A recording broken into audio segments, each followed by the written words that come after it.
Hi folks, this is Atala Toy, and I'm speaking today on dowsing and nature spirit communication. This is being offered at Riding the Crest of Change, the 61st American Society of Dowsers Convention. And if you're watching this, this means that you are not in the live program and we will not be able to accept questions.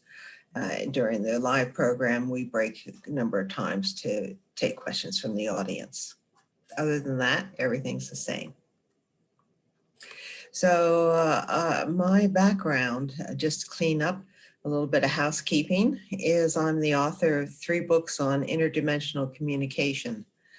Nature Spirits, Spirit Guides and Ghosts, We Are Not Alone, and Nature Spirits in American Trees. Well, I can communicate with whatever needs to be communicated with in the universe. My specialty and what I'm most fond of is nature spirits. And this dowsing has been essential in my learning this craft. I want to share this with you. So I'm the recipient of numerous art photography awards for the quality of my photography. I have a website, atalatoy.com, and I invite you to stop in there. I have hundreds of photos of nature spirits, and I work very hard to make them accurate. So you can look at this photo, douse it, connect to the energy, and advance in this craft yourself. I also have a Facebook group, Nature Spirits Around the World, that you are invited to join and share your own photos and connect with other people interested in the same topic. I am the founding president emeritus of Crystal Life Technology. It began in 1995 and is a metaphysical company that still exists today with new owners. And I am the former president, a former vice president of the American Society of Dowsers. All right. So now what are the topics that we're going to be covering in our lecture today? Well, first, I want to familiarize you with the types of nature spirits that you can douse with. And these and prove to people by taking their photographs. I've been doing this work since 2012, and over the years with thousands of photographs, managed to categorize a lot of them with the types of issues and beings that you're going to be encountering, and also ways that it proves the existence of these life forms. The type of dowsing that provides this information, we're going to cover this and practice it. And then we're going to cover the types of proof that can verify your information that you've acquired. So first, let's go into photos of nature spirits and what you can douse for. Now, this is the types of nature spirits that I've encountered. Each of us is different. We have different evolutionary stories, different groups in the universe that we all have affinities for. And when I take people out on a walk, we can look at the same tree and different people will see different images in different parts of the tree, depending upon their own background. So here I'm showing there's the nature spirit itself. A lot of times when you're taking photos, you're getting the nature spirit as it's manifested its own personality. Rocks are particularly good for this. They move slowly, but they are very, very old and they've had time to evolve and bring forward their personality. I call this rock being Grandfather Rock. He's up in Estes Park, and he is a spirit that I've sat with over the years. He's made me part of his rock family, and he's a big comfort. Rocks can be very secure and comforting when you need a bit of security and stability in your life. Then there are life forms who live in the tree or rock. And One category of that are the beings who are in charge of different territories. And they utilize a tree as a nodal point, an anchor point or a lightning rod that they anchor their spirit in, and then their spirit pervades out through the grid of their area. So they they don't have the limitations we do in the physical, and they're working on an energetic level, and they're just spreading their consciousness out. The ones who are in charge of an area are aware of everything that goes on because of this receptive grid. And when something happens somewhere, they are aware of it, and they can send their conscious awareness to that spot to work with the issue. So this one I particularly like. I'm very fond of the wood elves, and especially the tall ones and the masked ones. So here is a masked wood elf who lives in North Conway, New Hampshire, in a tree. And this looks simple, but it's quite complex. So you see here the image, and he is wearing a feathered cloak made out of, represented by the bark on the tree. And then he has two representations of himself. One is as a young man, and the other is as a mature, wise man. So here you can see the young man right here, his face. Here's his eye, here's his nose, his mouth, and his pointed chin. And then there is also the image of him later in life as he's matured.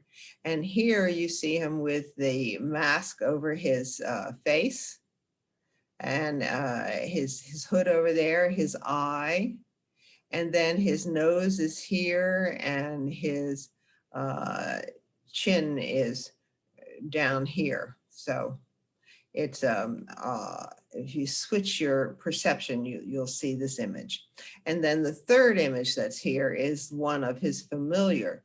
Now, all life forms have protection when they're here on Earth. They have some spirit who is protecting them and helping them out.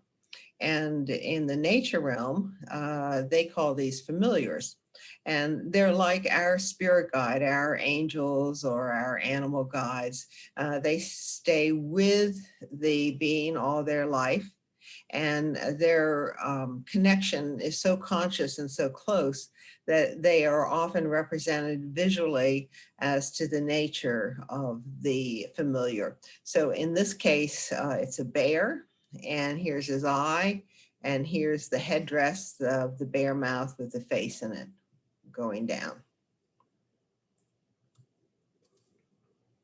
Similar to local leaders are nodal trees, and these are anchor points for major grids that may go either across the whole country or around the whole world. This is an anchor point in Central Park for the ape grid. And I found apes and lions and buffaloes in trees, many places around the country that have never seen those animals physically in their area, or at least not in recent history. So this is a template for one branch of human development. And you see here the great ape. You see here the image of the human consciousness that is evolving up from that point. You can see here the ape's familiar, eye, nose, and headdress, and the nature spirits, attendant nature spirits that are watching. Here's a guard and a happy-go-lucky folks. So it's like Christianity is a grid that circles the world, and it has nodal points that anchor it down into the earth and the different churches. And it's the same with ape energy. It goes around the world, and at different points it needs to anchor the grid into earth to stabilize it. And very often in those places you're going to find an active image of that grid. Then there's a category that's I find very interesting, and these are artistic tableaus. Um, there are interdimensional artists of different types from different places who enjoy crafting art, meaningful art with a statement and an energy into trees and rocks. And it's somewhat similar to crop circles that manifest and they're carrying a message. And here, the message is being carried by the image. So the nature spirits explained to me, this is in Central Park. It's a tree right next to John Lennon's Strawberry Fields. And it is a memorial by the nature spirits to John Lennon as Pan. Pan playing his pipe surrounded by humans and animals, just a delight to all creation. So you have here the bearded musician, his eyes, nose, his beard, and his long hair. Here are his pan pipes that he's playing. And all around him are the beings who are entranced by the music. Here's a rabbit, here's a human whistling, and there's some other nature spirits. Sometimes the tableaus will be done by the guardian of place, and sometimes they're done by other beings. And it's very interesting when you get up close and you look at one of these tableaus. When they're in a tree, it almost looks like somebody took a putty knife and just moved it through this bark and shaped it. It's that distinct a difference. There's also photos that can be taken of orbs. This is not my specialty. It is a specialty of people like our good friend, Susan Collins. But occasionally I do get a photo of an orb while I'm out doing something else.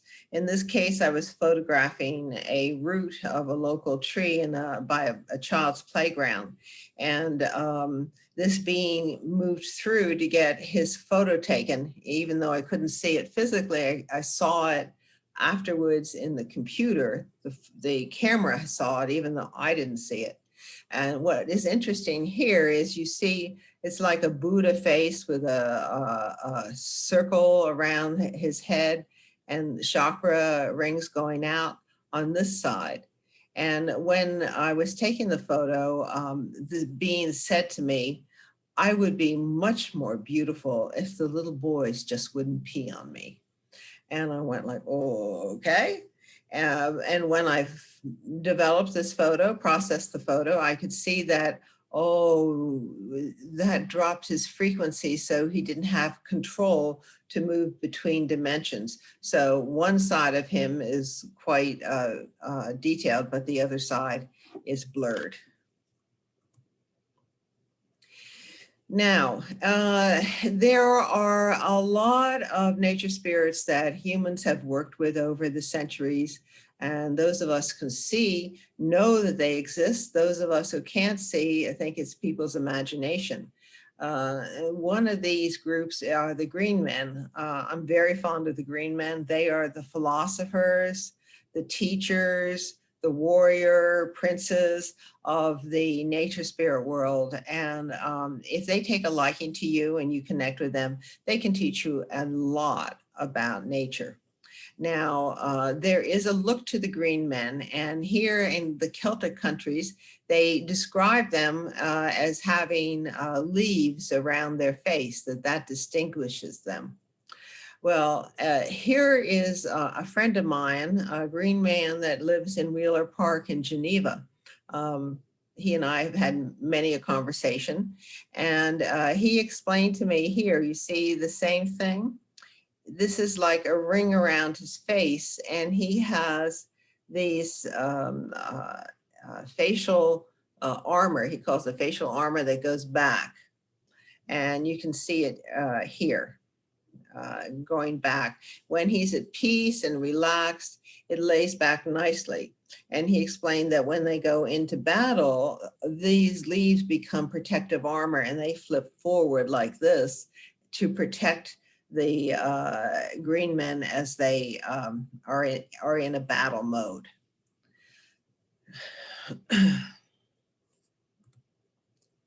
Another category, and these two we're going to be meditating on later, the green man and the lady of the forest. The lady of the forest, these are life forms that exist in the different territories that oversee the comings and goings of births and deaths and the well-being of all life forms in their domain. So here, this is at Morton Arboretum in Lisle, and a lady of the forest. And so she's a heart-based person. The green man is more mental. This green man that I showed you, this life form is more heart-oriented, and she has a heart for a face. She has one eye in this world and the other eye conspicuously absent. That means she's a messenger and an actor between worlds. She can take our messages into spirit and life forms into spirit, and then she can bring them out and manifest messages to us or life forms into this realm. She has a lovely veiled hood. And right here is a baby bird that she's birthing forth into this world. You can see the eye and the mouth and the little body. So you'll find these in different variations, all of them, each of them extremely unique with their own personalities. And it's been my joy to take a number of these photos over the years. Another type of a being that is a proof for ourselves is the presence of familiar. In so many of the images that I take, you can see, just like us, we have a guardian angel or guard that's always watching over us. The nature spirits have them. Their relationship, as I said before, is much closer to the familiar than many of ours is with the guardian angels. And their presence is so closely aligned that they can do an image of what the familiar looks like in the tree or the rock. So here, this is a tree in Jamaica, West Indies that shades a lot of the household workers as they're coming to and from work. And so this has the Jamaican West Indies African features. And the familiar for this is the elephant. So here's an elephant with the nose and the tusk and the happy eye. So even though this tree is in Jamaica, West Indies, not in Africa, the energy of the elephant is present and protective. There is another type of life form or a situation that you encounter. A lot of dowsers encounter this. We all know about gateways and portals between dimensions and how to open and close them and work with them. These are naturally occurring in trees and rocks. And whenever there is a portal, a major portal in any of these areas, there's a guardian. And the responsibility of the guardian is to see that only the beings who are supposed to enter that gateway get through, and everyone else is kept out. And very often they will project an image of themselves. So if you look at a large portal in the tree, and that could be naturally occurring, could occur through lightning, it could occur through a branch dropping off or a branch being cut off, you will find around it a image of a life form that is guarding that opening. Here in this tree, there's a bird angel guarding this portal here. You can see the head, the beak, the angel wings. And it's stating below that this is a portal for the birds. So when birds are birthed and pass over, they can use this, they'll use this portal to transport between worlds. And lastly, I wanted to show you the lightning struck tree. As a lot of dowsers know, If you encounter a lightning struck tree, this is an area that you can use energetically for transformation. If you come across a lightning struck tree near the time it was struck, and there are any pieces of the lightning struck bark or wood that have been projected out and are on the ground, if you get a piece of that, this is a valued tool in any shaman's toolkit, and that can be used to help transform different situations. In this case, this is in a local park, and there are two transformation trees, and they have portal guardians here, one here and one over there. And between them, they create a veil of energy that is transformational. Now, if you're just walking along through the woods and you walk through between these two trees, you just feel happy and good. But if you go in there for the purpose of transforming something in your life, you can consciously use this situation to clear your own energy field. So sometimes when I'm doing workshops here, I will have people walk through, focus on what they want to drop out of their life, what they want to bring into their life, and they pass through to clear. So we have now covered some of the many situations that you're going to encounter when you go out and you learn to communicate with these visible life forms who are so close to our physical world that they have manifested their energies in trees and rocks. When you're out looking for them, what types of dowsing can provide you with a verifiable connection? And that's what we're going to focus on here. So nature spirit communication is a type of body dowsing. And then beyond that, a type of just total identification and ability. For instance, when you go out and you're at a party and you're talking to a ballerina, and then you turn around and you talk to a rugby player, you unconsciously adjust your energy to meet the consciousness of that particular life form. Well, this is what you're doing in nature spirit communication, only the extremes in bands of consciousness are much more extreme. And dowsing helps you to bridge those gaps. So everything in the universe is frequency. Everything lives in a specific frequency range. Most humans stay in the human range, but there are uncountable numbers of other options. There's identifying with ants or bees or birds or green men or Pleiadians. There are infinite possibilities, and what is required is that you locate that frequency. If you want to connect to a green man, then you have to locate the frequency of the green man. So every frequency has a life form, but what is it? And this is the province of dowsing. Dowsing lets you find the location of something that exists in the universe, you're just not sure where. So you can use the pendulum or body dowsing to locate this. So what you are going to seek is very, very personal. Some dowsers specifically want to locate water and gas lines. Some dowsers are looking to work agriculturally and relocate insects to a less necessary part of the yard. Some dowsers want to adjust the chakras. And some dowsers, like myself, want to find the locations of nature spirits and other beings in other dimensions.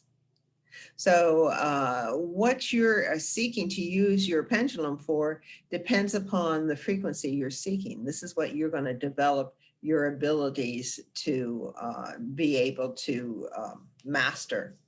And success, it depends on your ability to accept the information that the dowsing is providing you.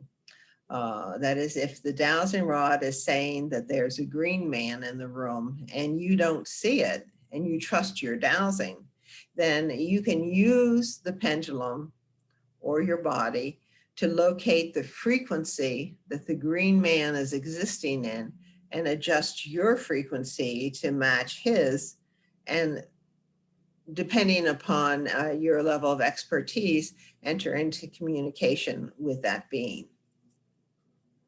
So now all of this, I began learning when I started actively practicing dowsing with the dowsers many years ago. So you need to accept for this work that humans are not the only sentient forms in the universe.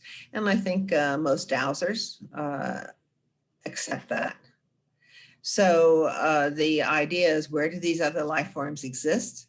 What frequency are they in? And how does the Merkaba they have evolved? That geometric configuration that when you look at a physical being and then you expand up into the light fields, they gradually become a globe of light lines, frequency lines, like a Merkaba or a flower of life.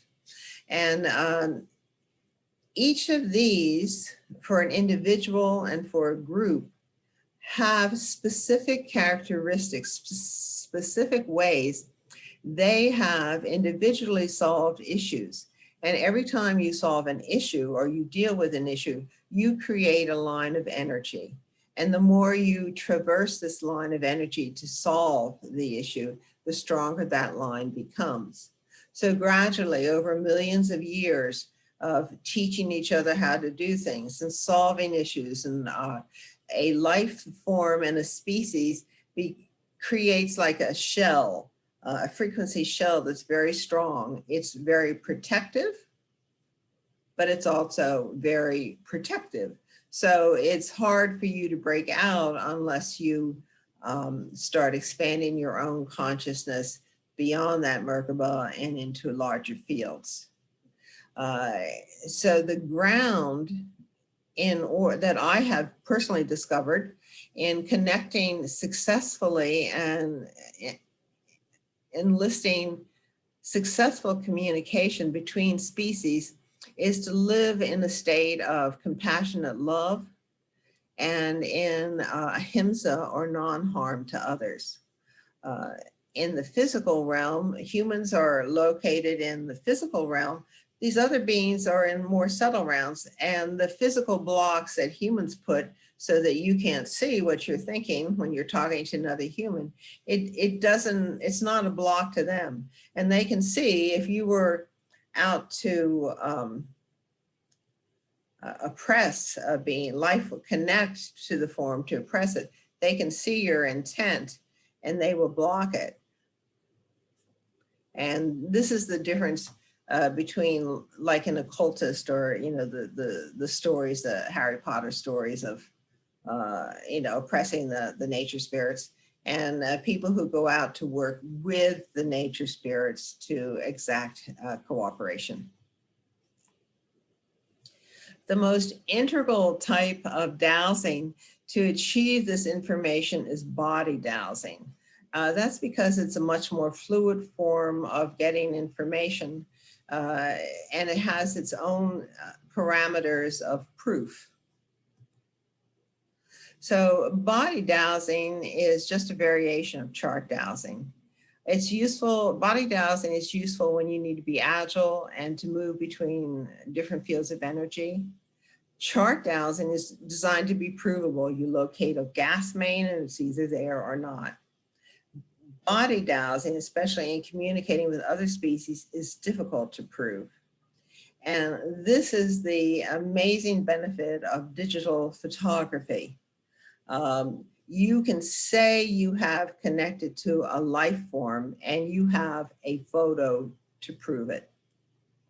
This makes the situations where the dowser is working with a life form not in digital technology's current range worthy of suspended belief. That is, if you're working and you're able to photograph the wood elves, the green men, the gnomes, the trolls, and then you're hearing an angel working with you. Well, sometimes the angel will bring the frequency down, and you can photograph it in the tree or rock.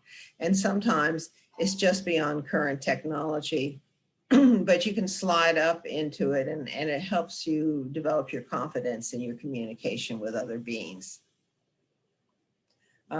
So digital photography we'll deal with in the third section. That is my preferred method to prove that I'm connecting to these beings and conversing with them, to prove to other people. So we're going to practice this, and we're going to practice this in two ways.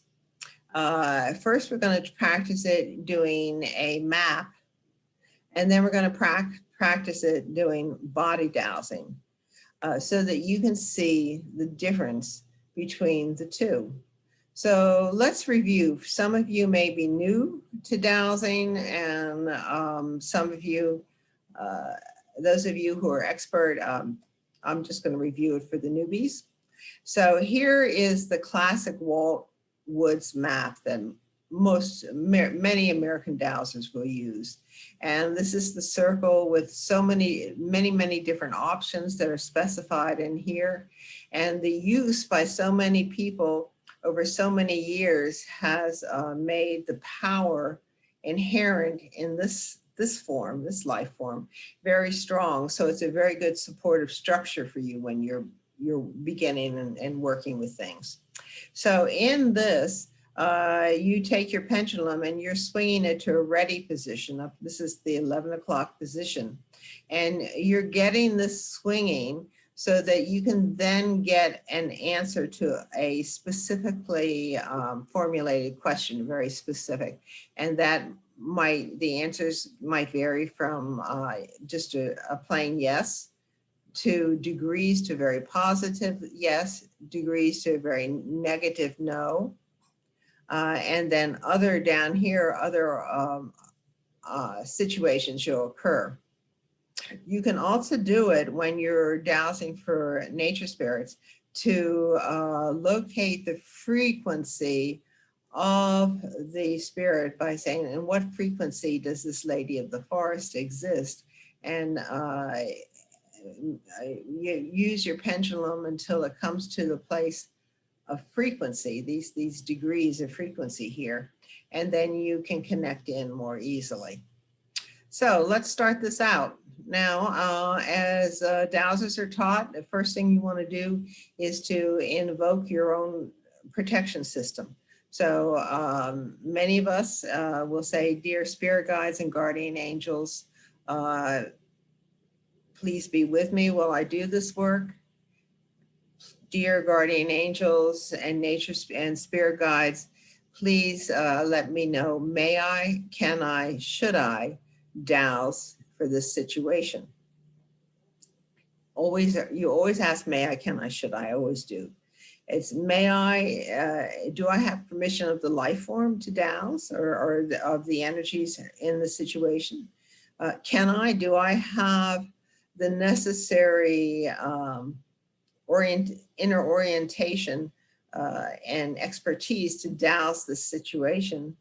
And should I be dowsing for this, or is there some reason that the life form doesn't want me to come in at this time, or the situation is not right? So when you get the dear spirit guides, guardian angels, may I, can I, should I douse, and then and you get it, you started here and the answer is yes, you can start. If you don't get a yes answer, you have to figure out why, or might you be prejudiced to the situation? Might there be some situation that's going to occur, like some runners are going to come through and disturb you if you're out in the woods? You listen to the answer before you begin the dowsing.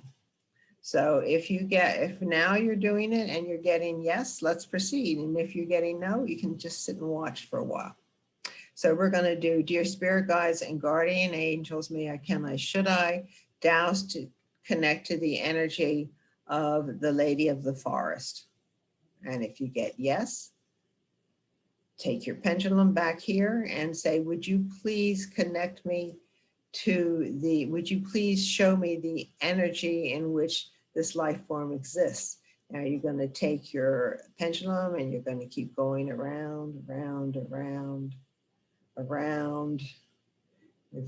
You can, it goes down here and then it comes back and then it'll stabilize at the place where this frequency is. And I'm getting this frequency right here. And she is existing in this kind of the golden light. This is the angle of divine light of gold. If those of you have studied with Robert Gilbert. So Dowsing, I'm going to give you 1 minute and you are going to do this for yourself and you're going to connect into this energy and you might get a feeling, you might get a light, you might get a color, you might get a sound. You might not get anything until you go to sleep tonight and she comes to you in the sleep because you're more relaxed. Okay, here we go.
All right, so you can come back to this dimension. And if we were doing this live, I'd be taking questions now. As this is recorded, we'll go forward into the next topic. The next topic is we're going to do this same exercise, but using your body. When you're doing this, it's not convenient when you're out in the middle of the forest to be looking up at a nature spirit and have your mat down here and doing your body dowsing. You're going to use your body to connect to the energy form. So in this case, here's a nice, safe, present being to connect to. This is the green man. Now, I want you to notice the difference in frequency that you can see between these two. The Lady of the Forest is very much in her heart, and this particular green man is very cerebral, and his focus is up here in the third eye. So he's a wisdom guy. So when you come in and you connect into his energy, it's not going to be the same frequency and location internally as when you connect to the Lady of the Forest. So here we are. Now, just to reiterate about body dowsing, if you're new to this and if you know it, you can get a refresher course or just listen. Body dowsing is when you're using the body itself to get information. Now, one of the preliminary forms of that is kinesiology, which a lot of you know, and that's where you might take your two fingers, your forefinger and your thumb, and you make a circle, you link them together and you ask a question. And if the question is yes, the fingers stay together. If the question is no, there's no energy there and the fingers pull apart. So that's a preliminary state. The next stage up is to see either internally in front of you or inside your head or heart or abdomen, wherever you do your dowsing from, a map, the Walt-Kelly map. And you're lined up here and you are mentally going to that ready position. You're for sure asking your question of protection from your guides and guardians and may I, can I, should I? And then you start just moving around. Now, this is three-dimensional, so you might be moving this way, you might be moving this way, you might be adjusting slightly, coming towards you, going out. So you're doing it more on a three-dimensional level, but the same principle holds where you're looking to find the frequency of the life form that you're seeking. Now, at a very advanced stage, after you become experienced in this, what I do when I do a consultation or I'm out doing the work is I call it a consciousness surfing. It's like I click into the lines of energy that exist in the light fields of the universe and you kind of surf it. You're surfing the energy fields because the more you get, when you start getting into interdimensional, the Pleiades or Orion somewhere, that you're moving through all of these convolutions to find where in the whole huge universe of energies this particular force is located. So working with the nature spirits, you can be a preliminary level for this more extended field of dowsing to communicate with other beings. All right, so that's the covering it. Now we're going to do this for 1 minute. You're going to invoke your guards and guardians, ask me, can I, should I, and then work to locate where this green man is and connect with him again, a feeling, a sound, a light, a conversation, or maybe even tonight when you relax, the information will come. So you have 1 minute for this.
All right, come on back to the room. Again, as I said before, if we are doing this live, I'd stop now and take questions from the audience. If you're watching this recorded, we'll just simply go forward to the next topic. All right, now the question that is, where do you start on this type of dowsing? And that is, like everything, it depends. It depends upon your interests, your abilities, and your necessities. All of these are going to determine whether you start to explore this, explore it only with the life forms on your garden or the life forms in the forest. Whatever your interest is, this type of dowsing will work. You can start with the animals in your backyard. If you are an animal lover, you can go out and use this to connect into the frequency of the insects, of the small animals. You can also use this to connect to the life forms you wish to communicate with, the wood elves or the flower fairies. And to prove what you've done, you can use a photograph. And this, we're going to move into discussing processing. How do you take what you've experienced and create something on a physical level that can demonstrate to yourself and to others that these life forms exist, and that it would behoove us to learn to communicate and cooperate with them, because we all are sharing the planet Earth, and the more we cooperate, the stronger Earth will be. So in order to do this kind of work, the digital camera or cell phone and processing are the two tools that you're going to use. That is, you've done your dowsing, you've seen it, now you need to photograph it, and you need to then process it to turn it into a physical object people can look at and identify with. All right, now how does this work?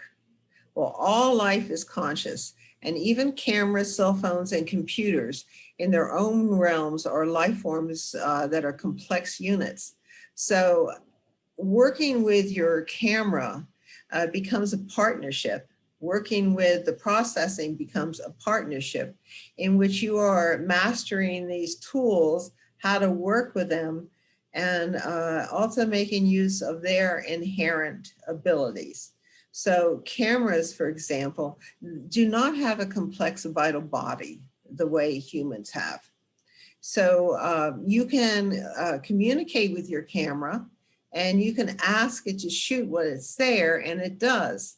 So that's even if you can't see it, and it's also everything that's there. So you need digital processing sometimes to remove all the everythings to come down into the essential that you're seeking to demonstrate. You can, when you're taking a photo, this has now become just a part of my communication with the camera when I go out. I love my Nikon D850. It's a full frame, and it's such good detail. And together we go out and we will look at a scene, and I will focus to get everything that's there. Very often when I take it back in and I process it, I will see the main item that I had identified with, but there's secondary levels of consciousness. You know, trees and rocks are complex, just like people. And the camera may have picked up a secondary image that was just quietly sitting to the side in a slightly different frequency, accessible to the camera, but not one I was focused on.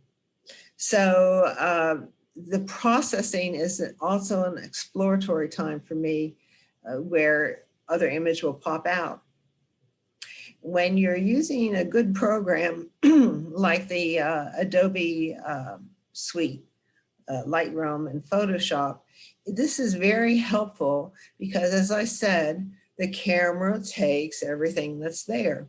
So it might, you might have you can do a short field or depth of field or a long depth of field, but sometimes you're going to get that photo of that being and there's going to be so much vegetation around that it loses the focus on what you want.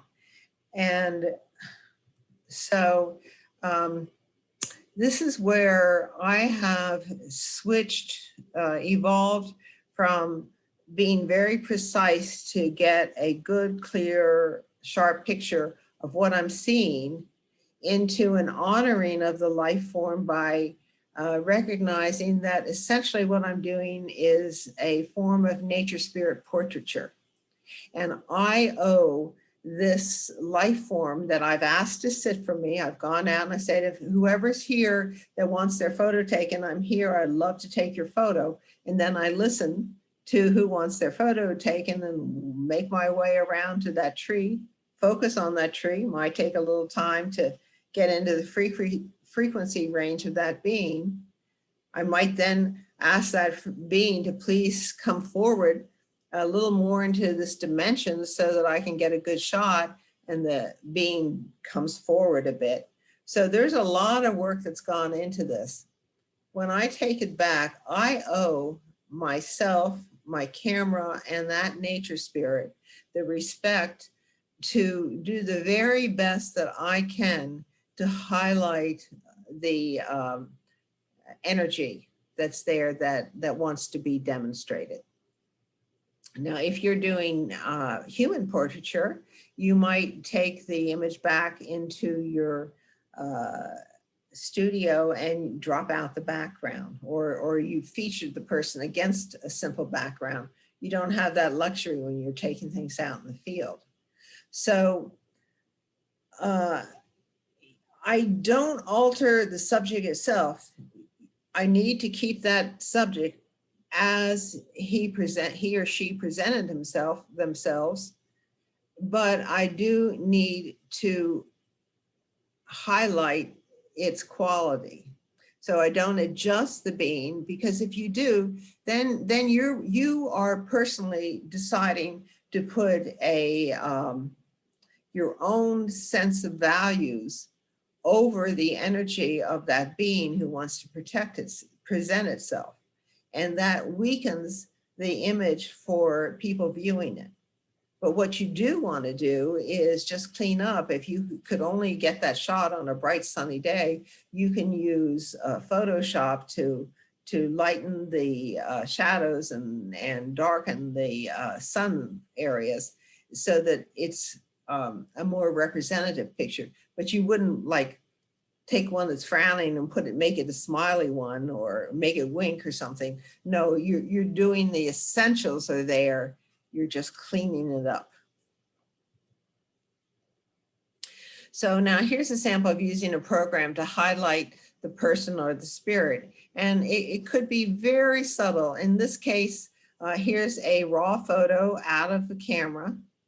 And here it is adjusted in Photoshop. So all I did here was just make this is like a guardian of a path. It's kind of like the Chinese dogs at a temple door. You know, he guards whoever walks by. He makes note of who it is and notifies his friends and colleagues down the path that something's coming. So I wanted to highlight his personality, his eyes, ears, and mouth and beard, and drop the other parts of the picture back. So I just very subtly made the background just slightly out of focus, just using Photoshop tools. And I brought the contrast of the nature spirit up, so that when you look at the photo, you're going to look at the being and not at everything and wonder, well, where is it I'm supposed to be looking? And I also did a little thing that you can do in Photoshop. There's so many elements here that are deterring you from this. And I could move things and take a photo on site. But once I'm back, I go like, ooh, all right, let's take that stone out, so that when you look at it, you're not looking at the light stone, the light wood, so using Photoshop, you just take it out and make the background better. So that's adjustments for the, so that others will see what you see and what your spirit sees. Again, the camera does everything.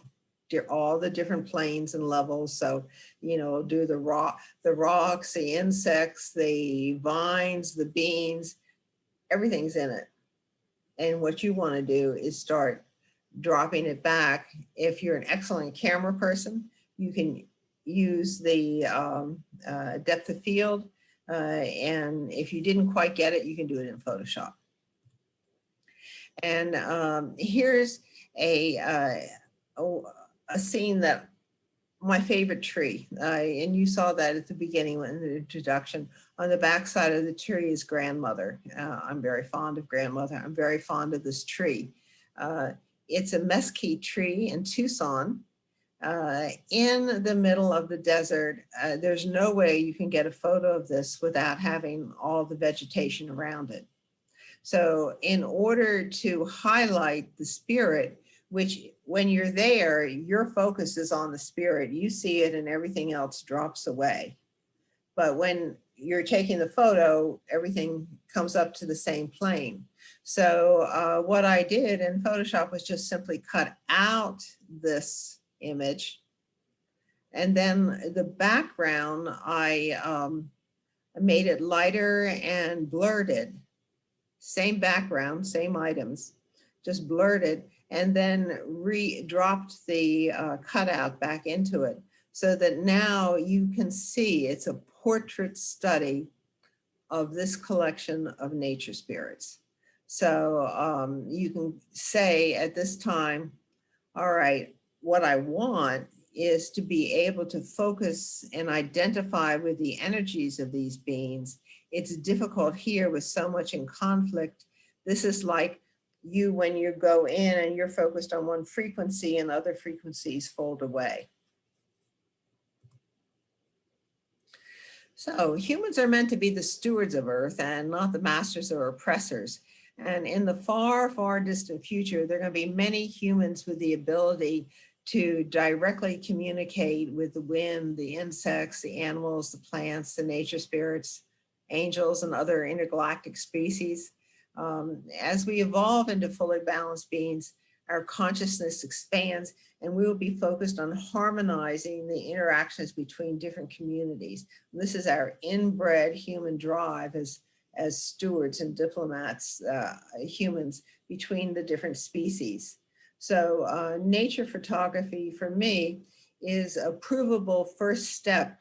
When you're learning interdimensional communication, you can prove to yourself that it's not your imagination, that all those generations of people who can't see saying that you're crazy or you have a good imagination or you're a trickster. No, you are simply able to see what others cannot see, and now you have the camera to prove it. So here we are. I want to thank you so much for listening to this. And I want to leave you with this beautiful image from the Garden of the Gods in Colorado Springs. This is a 150-foot tall or so cliff.